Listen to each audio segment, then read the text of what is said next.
चल बाई, नवीन फुग्यांचा बिझनेस टाकलाय, पर हात दुखून आलेत फुगे फुगून फुगून. पण काय करू, फुगे तर फुगवलेच पाहिजे, ऑर्डर तर पूर्ण केलीच पाहिजे. आणि खेळणं पाहिजे मला. आजी मला ना एरोप्लेन पाहिजे. हा, तुम्हाला सगळं घेऊन देईन, पण तुम्ही शहाण्या आणि वागा. जमणार ना आजी, मी वागण शाळे आणि मला ते खेळणं. तुम्ही दोघे इथंच बसा, मी तुम्हाला ना लाडू आणते खायला. दादा यायू ते बघ फॅसीचे फुगे. चल चल फोडू. चल चल चल फोड फोड फोड.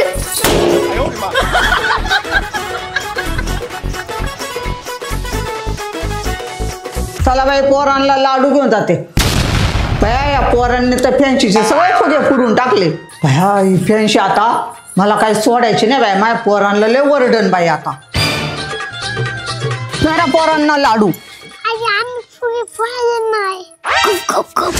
काय करताय, लाडू खाताय? अहो आजी, लाडू खायला घालताय का पोरांना? तुमच्या पोरांना विचारा बरं, माझे फुगे कोणी फोडले?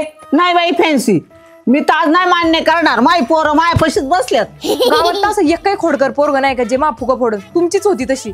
अगं, एक मोठा कावळा आणि एक छोटा कावळा दोन घरात गेली होती, त्यांनीच फोडले असतील. हा असं म्हणते का? कावळ्यांनी फोडले का? बरं बरं, ठीक आहे, जाते मी.